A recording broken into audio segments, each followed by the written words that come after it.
All right, so this is the trailer that we have for sale. It's 16 foot 4 inch overall length.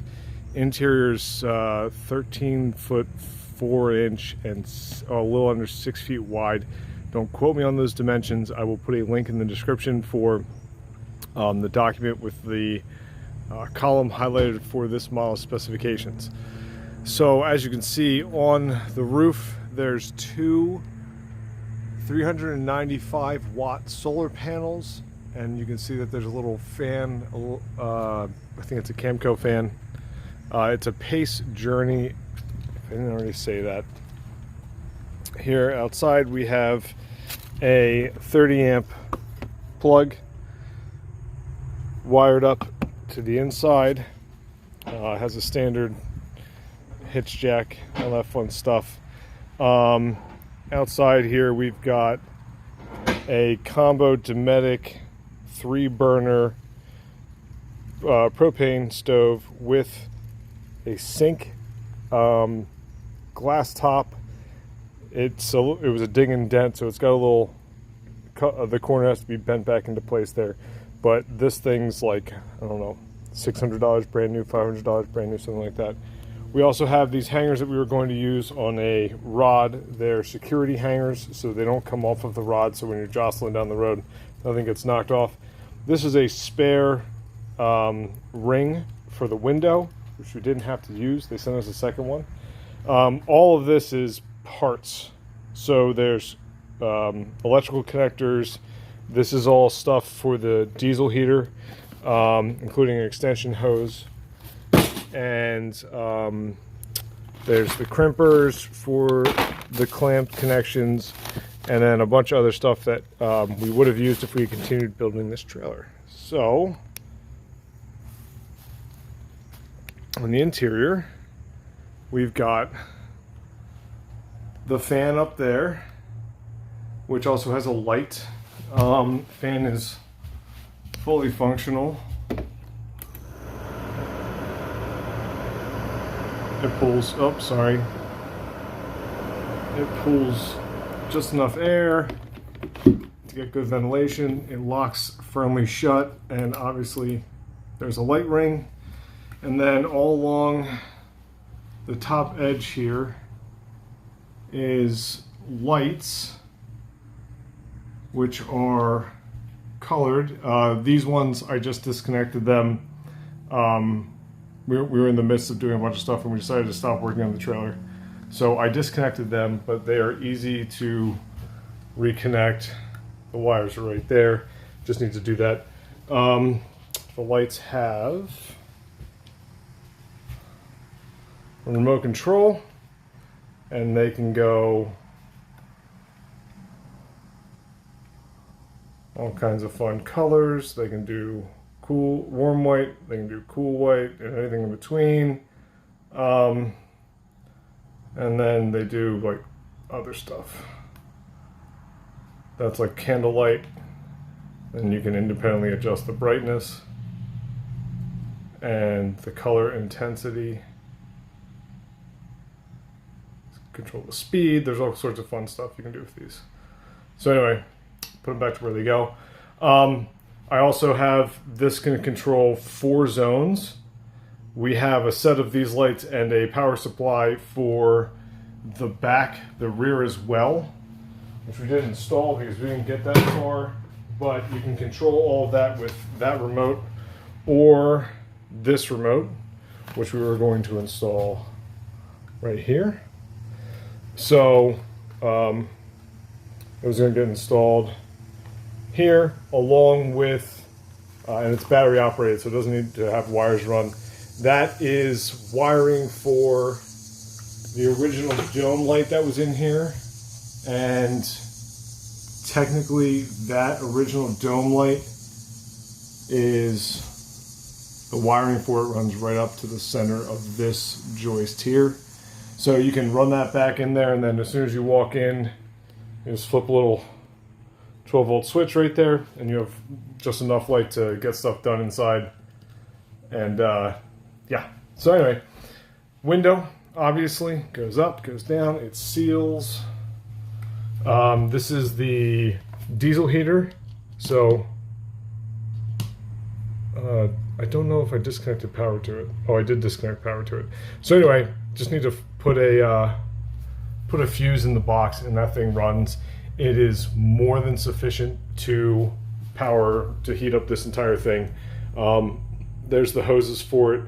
They're kept long for now. We did think about buying little direction nozzles for that, but we didn't do it because we stopped working on it. The flooring is Mohawk brand. It's incredibly nice wood laminate flooring. The only thing that needs to be done to finish up the floor is there's little foam, round foam insulation pieces that you put all around the edge, and then this is the molding, the corner molding that you put down. You just tack nail it in there with a nail gun, and then the floor is 100% finished. Let's see what else is in here. We do have this wiring is for a zero breeze 24 volt air conditioner. So this is hooked up to the 24 volt system. We were going to put the zero breeze on a shelf. We were going to build a closet shelving unit here. And we were going to put, sorry for my poor camera work, we were going to put the zero breeze up top with the vents running outside, and then the cold air outlet pointed that way, so circulate around. And then over here, actually while we're on the heating and air conditioning, this is incredibly well insulated. We have 3/4 inch foam with spray foam sealing the gaps, and then we have an air gap of about 1/4 inch, and then pink foam, the little 1/4 inch pink foam stuff, or not 1/4 inch, I think it's 1/8 of an inch, but all of that's up and taped and sealed. So there's an air gap. This thing stays like, I don't know, 10-15 degrees cooler than the outside temperature in the summer without any air conditioning. It's incredibly well insulated. It's better insulated than that $40,000 Winnebago over there. That Winnebago, as soon as the sun hits it, it starts to turn into an oven if you don't have the air conditioner on. This thing stays incredibly cool. We didn't know how well we were insulating it. If we did it over again, we probably wouldn't insulate it quite so well. But because of that awesome insulation, a 24, in the small space, a 24 volt zero breeze air conditioner, which sips energy, would work. And with the solar and the battery system in here, the math I did was you could run the air conditioning for, I think, 18 or 22 hours nonstop. And that's without charging up or anything. So anyway, let's move on to the electrical system. So this has the solar panels on the roof, as you already saw. It's got this Growatt converter, inverter, and charging station. So this Growatt puts out 24 volt to charge the batteries, and there's the batteries down here. The batteries are two 95 amp hour 24 volt batteries, lithium ion phosphate, and this also puts out 20 amps at 120 volts. So all the wiring is done essentially. There is the breaker for the 30 amp here.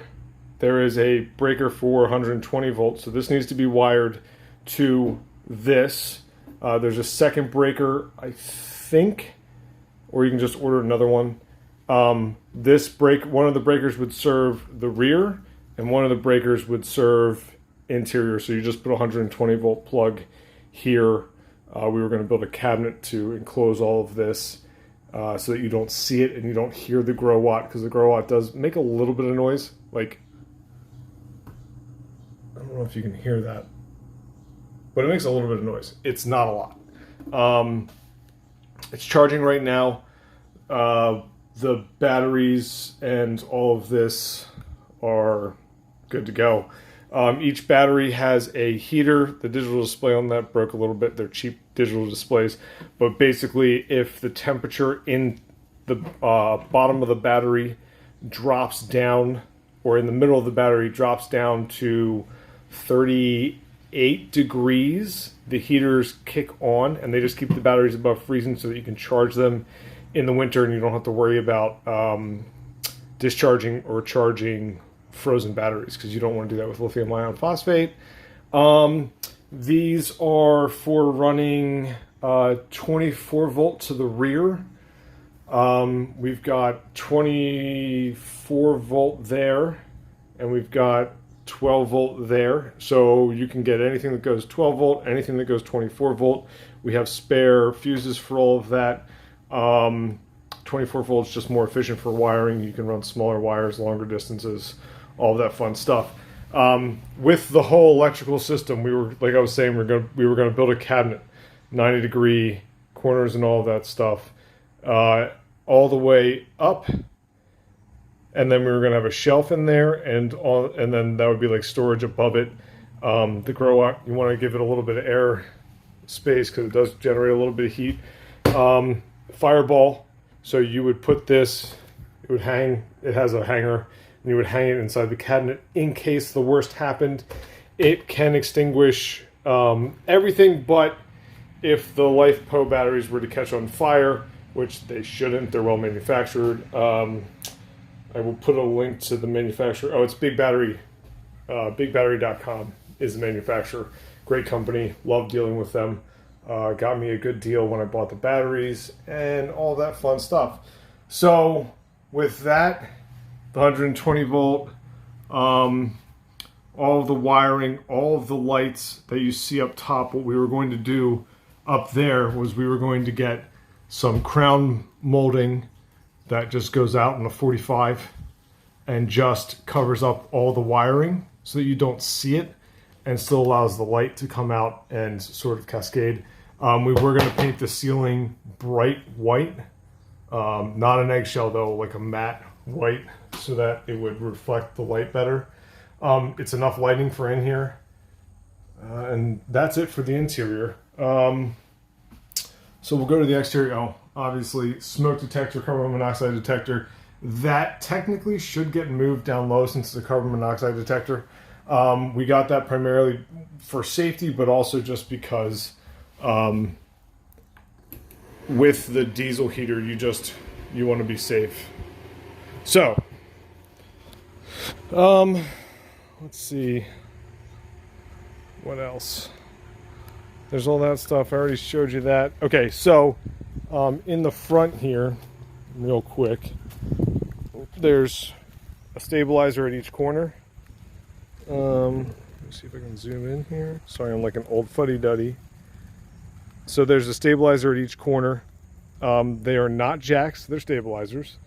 So you would level out the trailer using the jack, and then you would put the stabilizers down to take the tension off the springs a little bit, so that you're not riding on the springs when you're walking around the interior of the trailer. If you've ever done that, it's bouncy. So anyway, in the rear we have those stabilizers. They're kind of jacks. They can hold like 7,000 a piece, I think. And then for the door, we have 2 more stabilizer jacks so that the door stays level. So on the door is, and it's becoming a long video, sorry. On the door is truck bed liner, urethane liner, incredibly durable, nice and grippy, protects it from weather and all that fun stuff. In the rear here, we have a wall and about 2.5 feet of space in depth. There's the diesel heater. There's a tray for a 24 volt refrigerator freezer combo unit. And then there's 24 volt, and then up in the top, actually I think that's 24 volt, and then the bottom here, that DC unit is the 12 volt. And then obviously there's the yellow wire, which is the 120 volt. So what we're going to do back here is we're going to actually put the Dometic sink stove unit in here on a shelf. We're going to have storage down there to the left. Fridge obviously right there. And then we're going to put some cabinets up top, or just shelves. And we were going to put a piece of lanolin or whatever that hard material is. Sorry, I'm a little tongue-tied today. Just trying to get this video done. We have the plywood that covers this wall and the other wall. We have the aluminum pieces that go on there to they attach here and they curve in to connect to the plywood that was on the wall, and all that fun stuff. Down here is aluminum extrusion for making a roof rack. So this roof rack was going to be up top, and it was going to cover that space between the solar panels and the rear, and we were going to attach a batwing awning to it. So OVS, Overland Vehicle Systems, makes this awesome batwing awning that we were going to attach, and it would cover the entire outside area from here. They would extend out to the left on a 90 perpendicular to the side of the frame, and then it would actually wrap all the way around the trailer and come out to a little bit over the wheel well.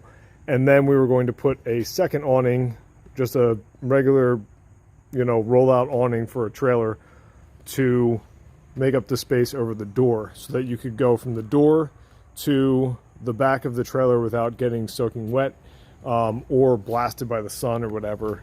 And also the shade would make the interior of the trailer even cooler on summer days. So that's pretty much it. There are water tanks that we got that will fit between the frame on the bottom, and we were going to have a freshwater tank, obviously, and a black water tank. Freshwater and gray water. We were going to use a composting toilet in the interior, but of course, if you were just using this for a weekend getaway, you don't need any of that stuff.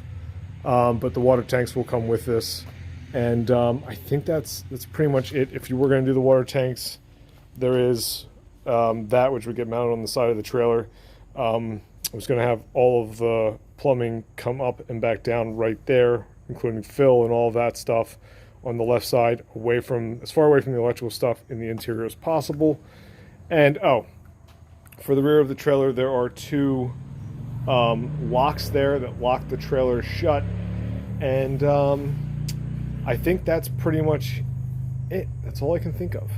Oh, well, no, that's not all I can think of. So there's more interior paint if you need to touch up the paint or anything like that. Here's more wood flooring that we will provide if you wanted to do the interior section over here, if you wanted to. Of course, you don't have to. It's just pretty nice flooring. It's enough to do a closet, something like that. Anyway, we don't need it. It was just overage. And then here's a queen size bed frame. So the queen size bed frame, you can fit just a full frame in there. This one is just a little bit too long, so I was actually just making it shorter. I was in the process of doing this again before we stopped. But basically, holes need to be tapped, centered on here, drilled through, and the whole frame will connect back together. It would provide storage underneath of the bed. It's like 16 inches tall underneath the bed, so you have plenty of storage underneath the bed. You would just bolt the frame down through the floor to the subframe in the trailer, and you would have a queen size bed in there. Of course, you could just do a full size bed. And other than that, I think that's it for what's going on with the trailer. So anyway, if you're interested, give us a call. I'm willing to negotiate pricing. Yeah, and that's it. Thanks.